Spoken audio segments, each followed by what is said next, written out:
The Dharma Talk, delivered by Venerable Silananda at the Tagata Meditation Center, San Jose, California. Special retreat of November 1998.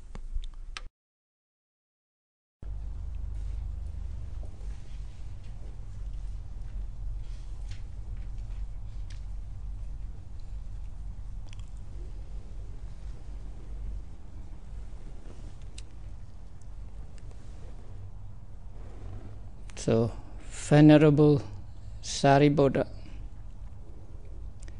pointed out to the monks the mental states that are to be abandoned, and also he said there is the middle way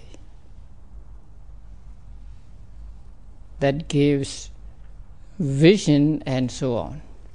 So yesterday I explained these qualities of the middle way or the Eightfold Path, which is supramundane.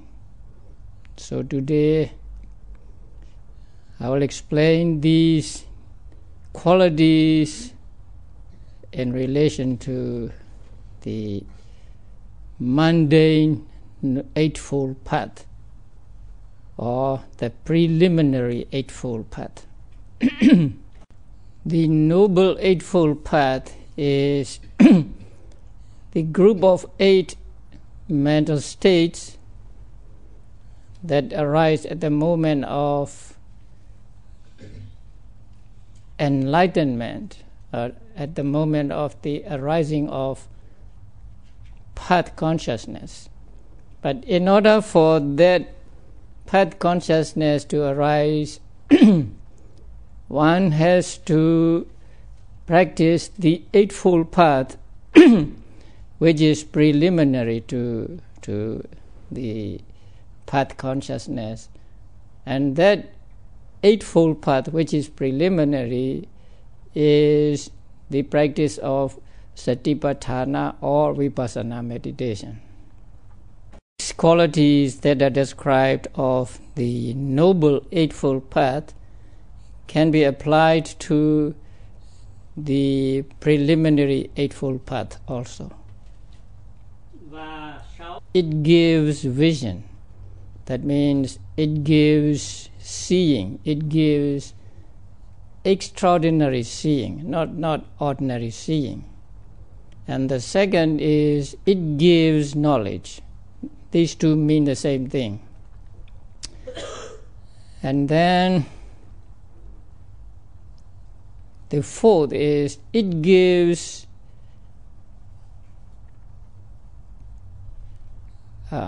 direct knowledge. Again, it means the same thing. And also it leads to the penetrating knowledge. Now these 4 qualities mean just the same thing. That is, it gives understanding, it gives knowledge.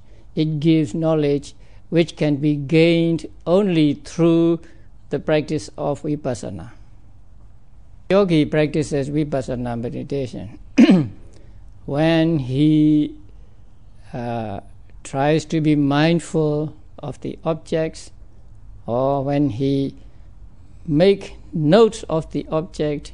So in the beginning he may not see in his mental eye, he may not see the objects clearly.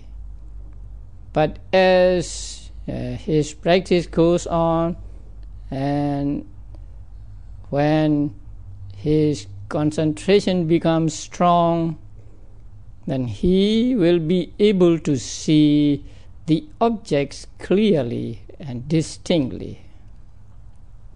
See something and he makes notes of it. He sees that seeing is the object that is seen is one thing, and seeing is another.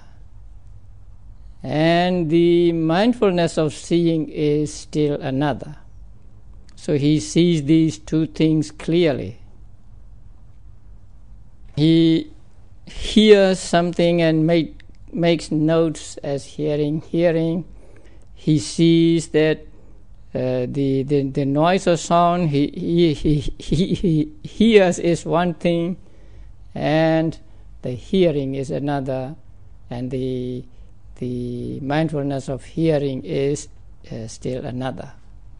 The breaths, he sees that in-breath is one thing, and the mindfulness of in-breath is another. Out-breath is one thing, mindfulness of out-breath is another. In the same way, when he makes notes of the rising and falling of the abdomen, he sees that rising is one thing and mindfulness of rising is another. Falling is one thing and mindfulness of falling is another. So he sees these things separately, distinct from each other. Object he observes, he sees that object is one thing, and the noting of that object or mindfulness of that object is another. So he sees the subject and object are going in pairwise occurrence.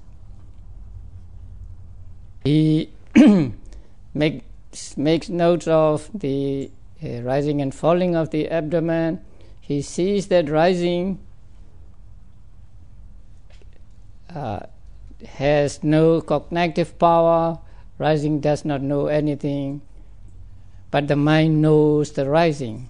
So the mind has a cognizing power, and the rising has no cognitive power.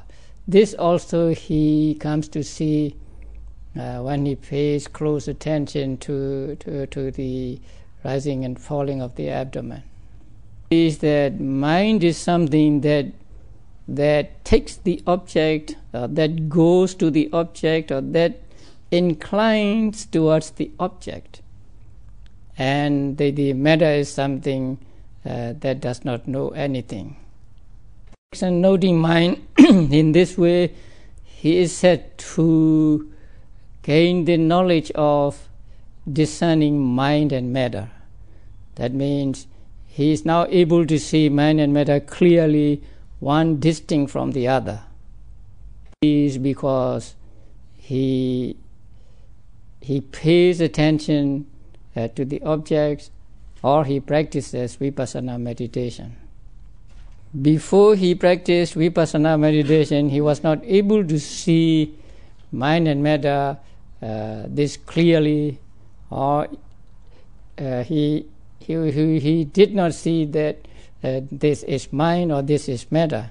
But now he practices vipassana and he sees the nature of mind, and he sees the nature of matter.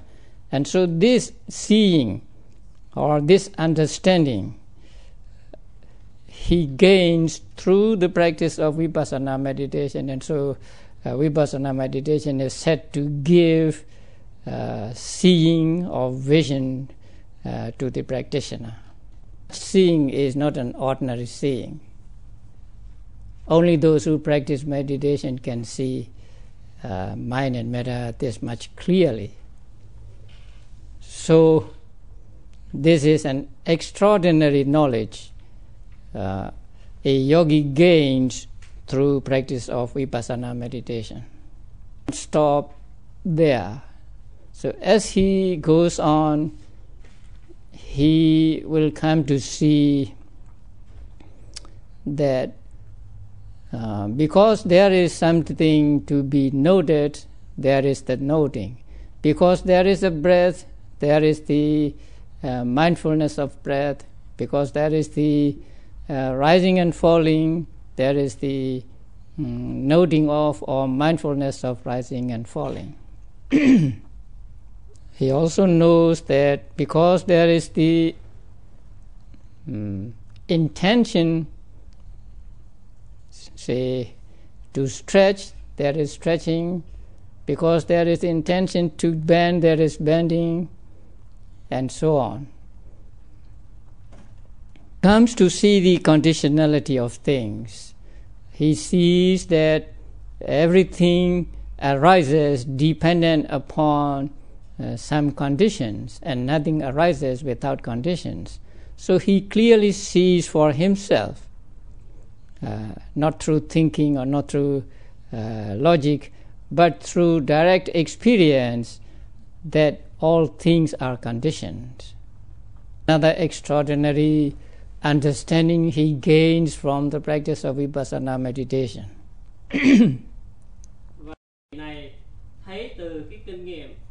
He sees mind and matter clearly. He also sees that there are just these two things, mind and matter, going on at every moment. And there is nothing apart from mind and matter. There is no permanent entity or no other administering the seeing and so on. So when he sees that there are just mind and matter going on and on and on, and he is able to discard the wrong notion that there is a permanent entity or there is an other, say, controlling or administering his seeing and so on. And when he sees the conditionality of things, or when he sees that there are just cause and effect going on and on, he is able to discard doubts about whether there is a person or not. He is able to discard the doubts about whether there was a person in the past or whether there will be a person in the future. Because now he sees that there is no person, just mind and matter, just cause and effect going on.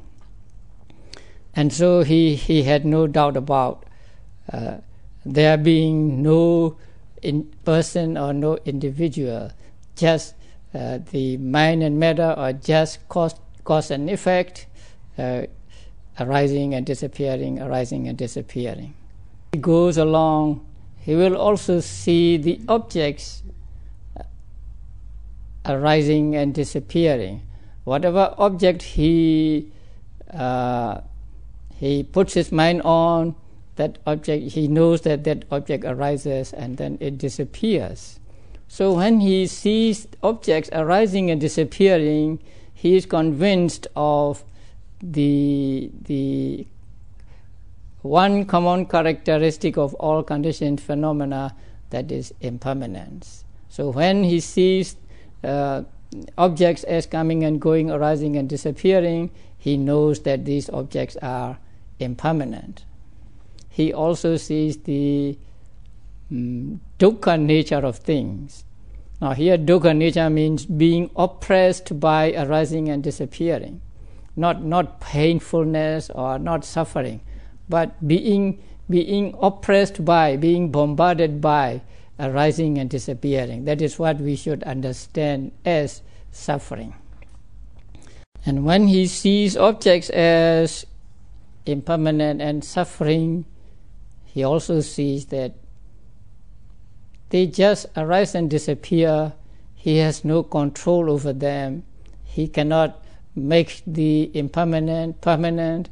He cannot make the suffering non-suffering.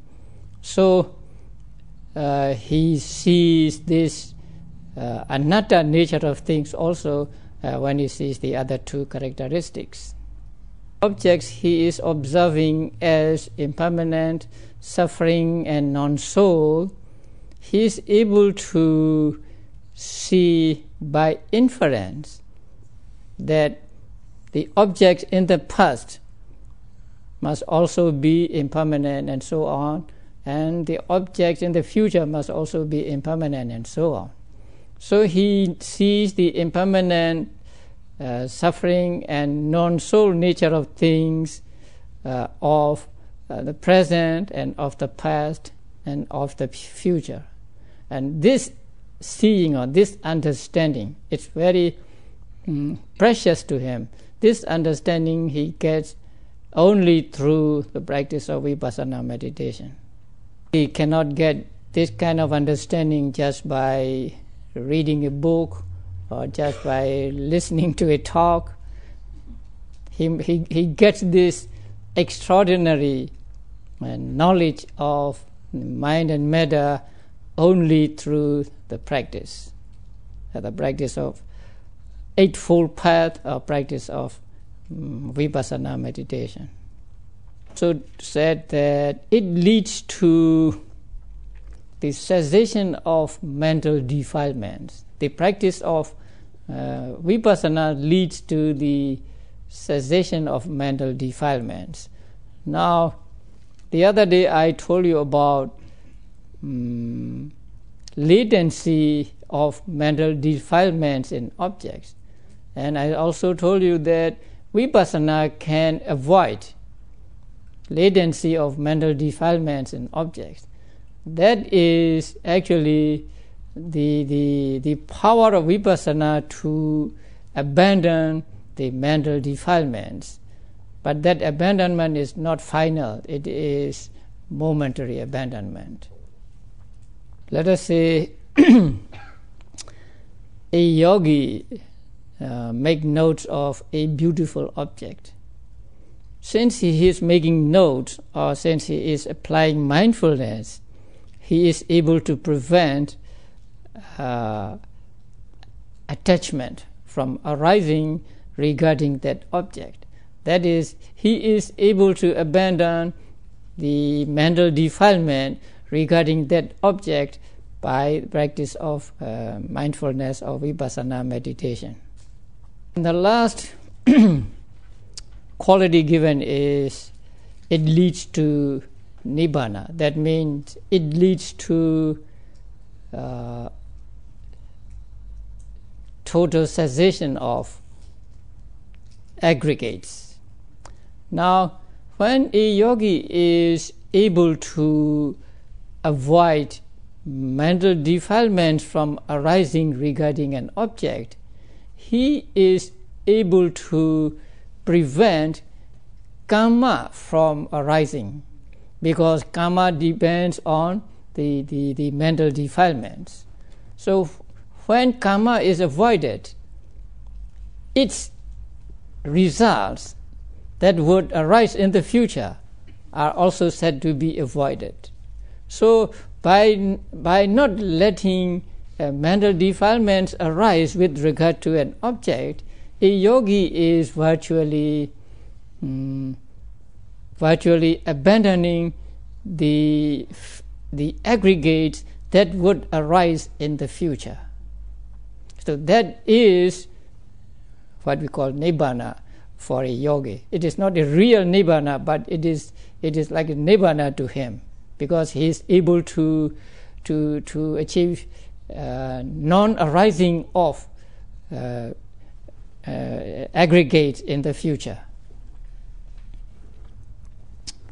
If he continues his practice, then he will get more insight into the nature of mind and matter. He will gain more extraordinary knowledge regarding the mind and matter. And when his practice of vipassana meditation becomes mature, then the noble Eightfold Path will arise as an outcome of the practice of vipassana meditation. So when that arises, the noble Eightfold Path arises, then that noble Eightfold Path is fully developed. During the period of vipassana meditation, he is developing these eight factors of the Eightfold Path. And when they become mature and arise as the noble Eightfold Path, then they are fully developed. So when they are fully developed, they take nibbana as object and not mind and matter as object. So the difference between the difference of object between the preliminary Eightfold Path and Noble Eightfold Path is that the object of preliminary Eightfold Path is the five aggregates, or mind and matter, or formations. And the object of the Noble Eightfold Path is Nibbana. This Eightfold Path, as the name indicates, has 8 parts or 8 factors. And they are right understanding, right thought, right speech, right action, right livelihood, right effort, right mindfulness, and right concentration. These factors are all working together and harmoniously when a yogi practices vipassana meditation. So when you practice vipassana meditation, you are practicing the Eightfold Path. Okay, let us see how they arise. When you practice vipassana, you try to be mindful. So in order to be mindful, you have to make an effort. Without making an effort, you cannot be mindful. So that effort is what is called right effort. So you make the effort, and so you are able to watch the object, or you are able to be mindful of the object. That means your mind hits the object. And that the hitting the object with your mind, or your mind hitting the object, is what we call right mindfulness. And when mindfulness hits the object, that means reaches the object, then another mental state keeps the mind and its components on the object, and it does not let it to go to other objects, and also it does not let the components scatter. So it keeps the components compact and also stuck to the object. And that mental state is what we call samadhi, concentration. So that is right concentration. When your concentration becomes strong, the mental hindrances are subdued. Before you get concentration, there are mental hindrances in your mind. Mental hindrances are sensual desire, ill will, sloth and torpor. What else? Distraction and worry, or remorse and doubt, right? So these are called mental hindrances. They hinder or they block the way to samadhi. But when mindfulness becomes strong and also samadhi becomes strong, then these are subdued. When they are subdued, mind becomes calm and quiet and say clean. It is a time when yogis begin to see the true nature. They begin to see mind clearly, matter clearly, and that they are interdependent and so on. So through concentration, yogis come to see the true nature of things. And that seeing the true nature of things, seeing the objects clearly, and seeing that they are dependent on other conditions, and seeing that they are impermanent and so on, is what we call right understanding. So right understanding comes only when there is right concentration. And right concentration will be there only when there is right mindfulness. And right mindfulness can be there only when you make effort. So how many factors do you have now? 5 factors. These 5 factors are actively working at every moment of your meditation. And these 5 are called worker factors. 4. There is one more. Okay. There is another mental state that has the function of taking the mind to the object. It's very delicate. The mental states are rising together, and each doing its own function separately. So mindfulness is hitting the object, and concentration keeps the mind on the object, and the understanding sees the true nature of things, and the understanding to see the true nature of things, mind must be on the object, mind must reach the object. And this mental state has the function of taking the mind to the object. If it does not take the mind to the object, then mind cannot be on the object, and so there can be no understanding. And that mental state is what is called right thought among the 8 factors. So right thought means not right thinking, not right thinking, but actually it is a mental state called vitaka. It is translated as initial application of mind to the object. So this is the mental state vitaka, which is called right thought here.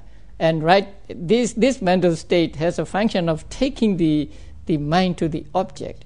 So if it doesn't take the mind to the object, mind does not reach the object, and so there will be no understanding. That is why this mental state is also an important factor, and it is coupled with understanding. I'll explain it later. Factors: right effort, right mindfulness, right concentration, right understanding, and right thought are called worker factors. And they must work in harmony. So one must not work in excess.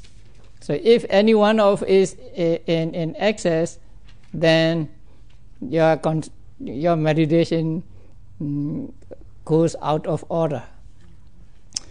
Now, especially important is the right concentration and right effort. Sometimes there is an excess of right effort, and sometimes there is an excess of concentration. So when there is too much effort, then you feel agitated and you cannot concentrate. And when there is too much concentration,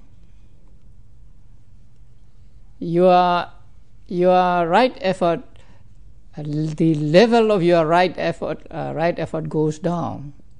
So that means you become sleepy or you become lazy, because it has become so easy for you to concentrate that you lose the necessary amount of effort. So when there is too much concentration, then you feel sleepy, or you may be nodding or something like that. And when there is too much effort, there is agitation, and so you cannot concentrate. So these two must be balanced, one not in excess of the other. So when they are balanced, then your meditation goes well. Now, where are the other 3? Right speech, right action, and right livelihood. Strictly speaking, according to Abhidhamma, they are not present. Now, in order to understand this, you must first understand right speech and so on. So right speech, according to Abhidhamma, right speech means abstention from wrong speech, abstention from telling lies and others. And right action means abstention from wrong action like killing, stealing and so on. And right livelihood means abstention from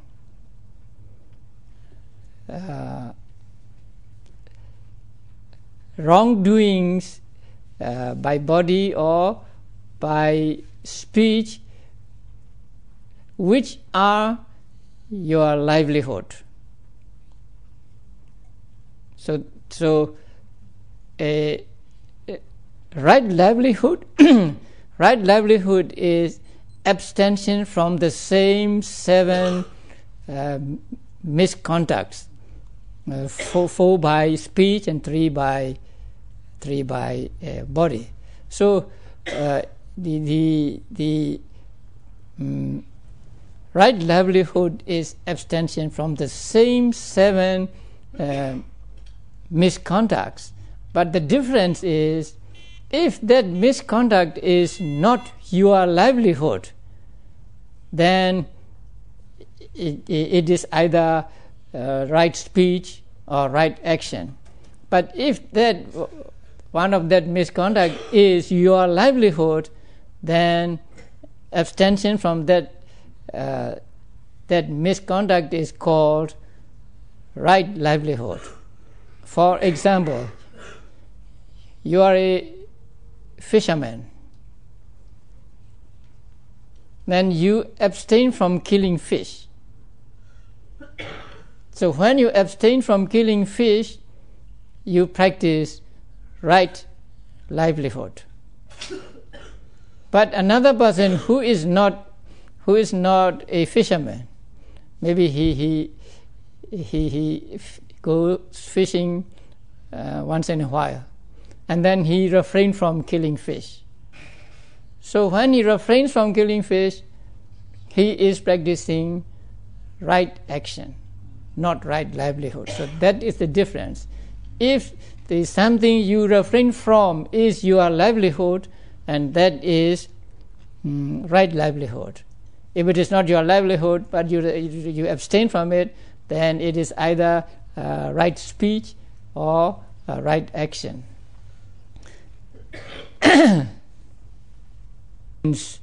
The misconducts they refrain from are different.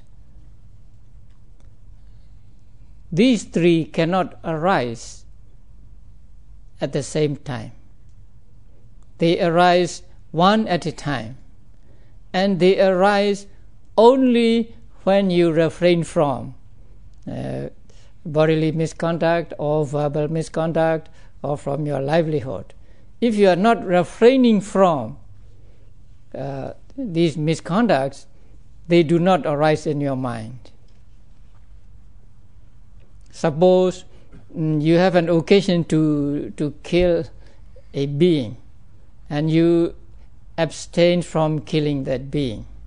So when you abstain from killing that being, then you practice right action. But you are sitting here practicing meditation. You have no occasion to kill any being. So strictly speaking, they do not arise when you are practicing vipassana.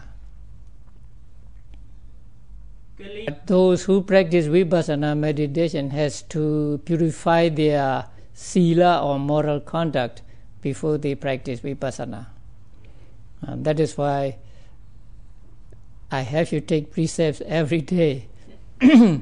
So when you take precepts, then it is like abstaining from these misconducts. So we can say that before you practice vipassana, when you take precepts, these 3 factors are accomplished.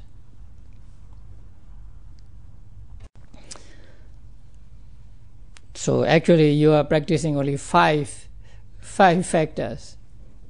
So 3 are already accomplished. So we can say that you practice 8 factors. Now these 8 factors are grouped into 3 groups, right? Sila, group of moral conduct, group of concentration, and group of wisdom.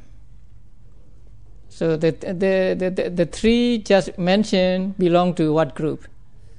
Sila group, right? Right action, right speech, right action, right livelihood. And which factors belong to concentration group? Right concentration, right mindfulness, and right effort. Right mindfulness is mindfulness and not concentration, and right effort is effort and it is not concentration, but they help, they support concentration, because without them concentration cannot arise. Since they are supporters of concentration, they are grouped in the concentration group. So these 3 belong to, or these 3 are grouped as concentration group. Belong to wisdom group, right understanding and right thought.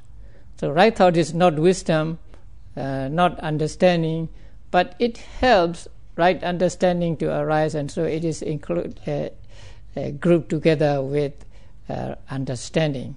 So there are 3 groups, although there are 8 factors, and they are grouped into 3: a group of Sila, Samadhi, and Panya, to attack the 3 levels of mental defilements.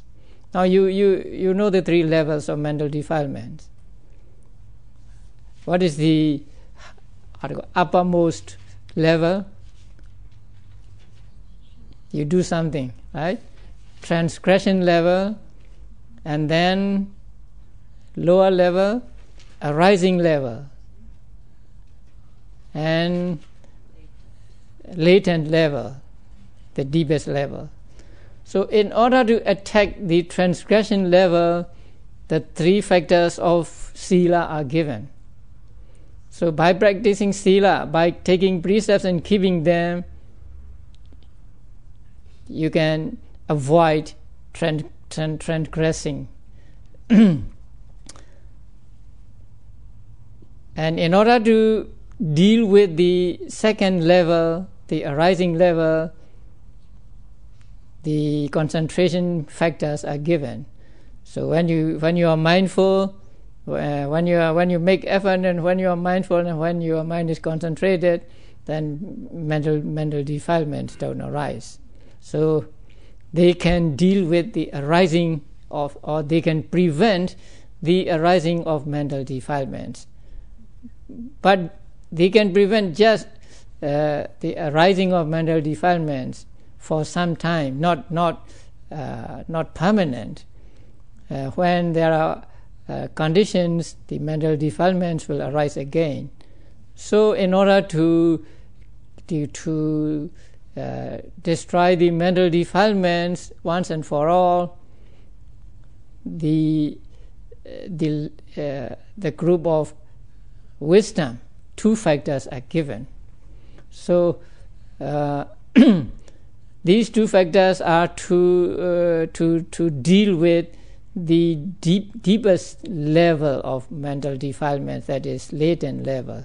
So only the wisdom, or only right understanding that arises at the moment of path consciousness, can eradicate that deepest level, the latent level of mental defilements.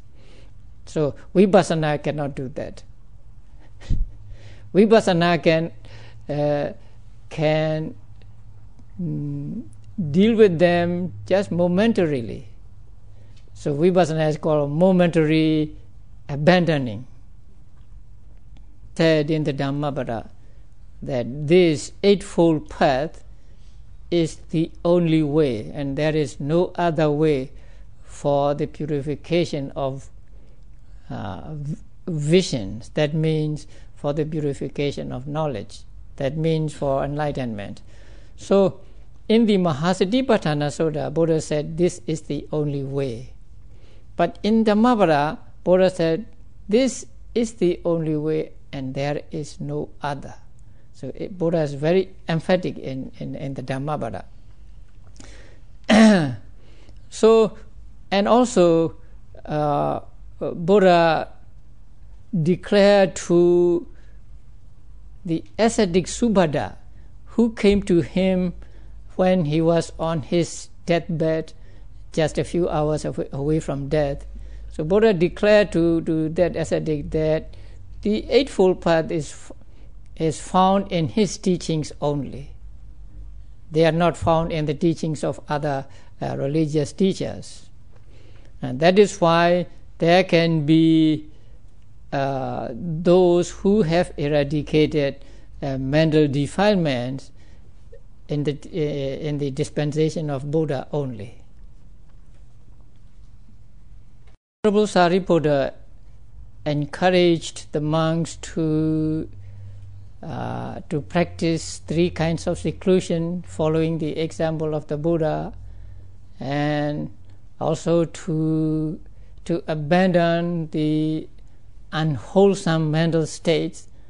And for the abandonment of those unwholesome mental states, he said there is this middle way, or the Eightfold Path. And he pointed out the mental states that are to be abandoned. And how many have we met?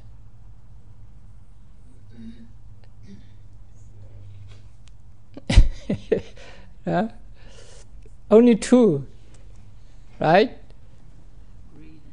Greed and hate, right? Only 2. So there are 14 more. Okay, I cannot talk in great detail now. So the greed and hate are one pair. So, but Venerable Sariputta said, greed is evil, hate is evil, and there is this way to abandon them, and this is the Noble Eightfold Path. And then he said, anger is evil and grudge is evil. So anger and grudge. Now hate is also anger. So maybe they are overlapping. So getting angry with any person, then we can take anger, and then the other one is grudge. That means binding another person with anger or something like that. So that is grudge. So anger and grudge are also the evil mental state, and we can abandon these 2 by the practice of the middle way. Ingratitude and competitiveness, not in a good sense. So the first one is ingratitude. The Pali word is makha. The makha means crushing. So crushing some good turn made to you by another person. So although somebody may have done something, some favor to you, you will not acknowledge that. And so that is called makha in Pali, and so we shall translate it as ingratitude. And the other is competing with another person, competing on the same level, on the basis of same level. Although, say, I may not be equal with that person, I want to compete with him, something like that. So that is one evil state, and these 2 evil states are to be eradicated by the practice of middle way. envy and avarice. Now, envy is jealousy. So we don't like when the other person is prosperous or successful. So that is called envy or jealousy. And the other is avarice. What is avarice? Accept something from other people. One thing what other person has. Now, the Pali word is machira. It is intolerance of one's property being common to others. So it is like stinginess, but not attachment, not just attachment to the property or to the thing, but it is a kind of dosa. So suppose I'm very much attached to this. I'm really attached. It has served me for 20 years now, almost 20 years. So let's say I'm attached to it. Then if somebody comes and use it, I don't like it. So that is avarice. Yeah, that is macharya. Now, say people are, say, devoted to me. Then if they are devoted to another person, I don't like it. So that is machira, avarice. So possessiveness, yeah. But I want to make sure you understand this, right? Possessiveness may mean stinginess, right? Lobha. But it is not lobha. It is part of dosa. Yeah, don't want to share. Yeah, you don't want to share, and if someone comes and share it, you don't like it, and you have kind of aversion. So that is machira or machiriya in Pali. Next pair is deceit and fraud. Now, deceit means concealing one's faults, concealing what evil one has done. So that is called deceit here. And fraud means showing non-existent qualities in oneself. That means a person is not a yogi, but he may show himself as a yogi. So that is fraud.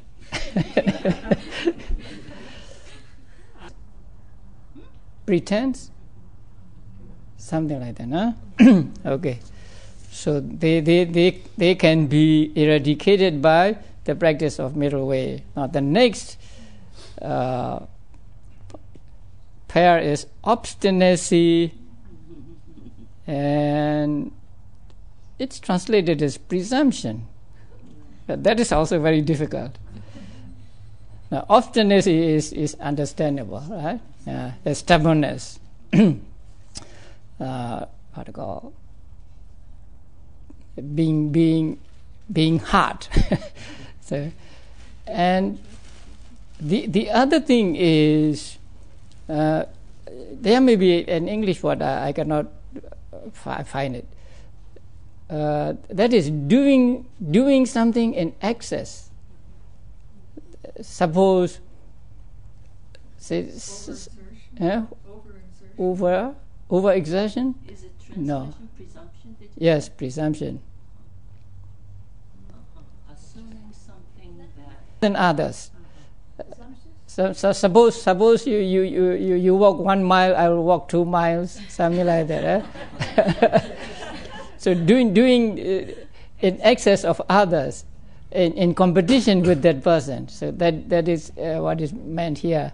presumption. No, it's not presumption. Presumption, but I don't think that is accurate. Yeah. Competitive or rival? Plains this can be also wholesome. So you practice for 1 hour and I practice for 2 hours. So that kind of thing is called sarambha in Pali. So So, colloquial expression is overdoing it. okay. So we are close to the end. And then the next is conceit and excessive conceit. So that is easy to understand. Pride, conceit, and excessive conceit. Here is intoxication with pride and negligence. Now, the last one is the most important. It is the opposite of mindfulness. So, negligence is defined as letting one's mind loose on the 5 desirable objects of the senses. Now, there are desirable objects, and you do not control your mind, and you let you let loose your mind, to enjoy as much as you like, and so on. So that is called negligence here. And also, we can interpret it in many ways, right? So you don't want to practice meditation, and that is negligence, or you fail to note, or you're lazy to note, and that is also negligence. You don't want to do practice sila, that is negligence. So there are a lot of examples of negligence, or what do you call it? Pamada. So the last pair is that the intoxication with pride and negligence. Venerable Sariputta pointed out these 16 mental states, and they are termed evil. So these evil mental states are to be eradicated by following the practice of the middle way. Now, as I have explained, the Noble Eightfold Path is just the outcome of the preliminary path. And so what we should really practice is not the Noble Eightfold Path. We cannot practice Noble Eightfold Path because the Noble Eightfold Path is the outcome. What we can do, what we can practice is the preliminary Eightfold Path, which is vipassana meditation. So only by the practice of vipassana meditation can we eradicate these evil mental states. And when we at least try to eradicate these evil mental states, then we are following in the footsteps of the Buddha in practicing mental seclusion. So when we practice vipassana meditation, we are trying to eradicate these mental defilements. We are trying to reach the path and fruition, and we are trying to realize nibbana, which are the real Dhamma heritage.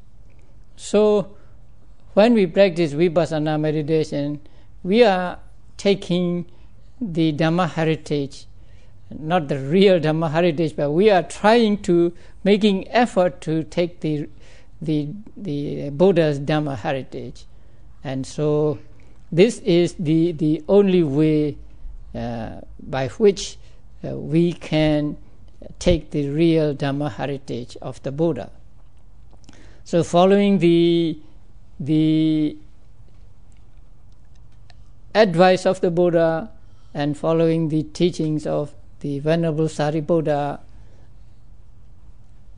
we will make effort to take the Dhamma heritage of the Buddha. We will try as much as we can to get rid of or to abandon the evil mental states, and we will take Buddha's teaching seriously. We will not go after the material gains, and we will try to reach Nibbana by the practice of an eightfold, the preliminary eightfold path, or by the practice of vipassana meditation. And let us hope that we get the Dhamma heritage of the Buddha in this very life.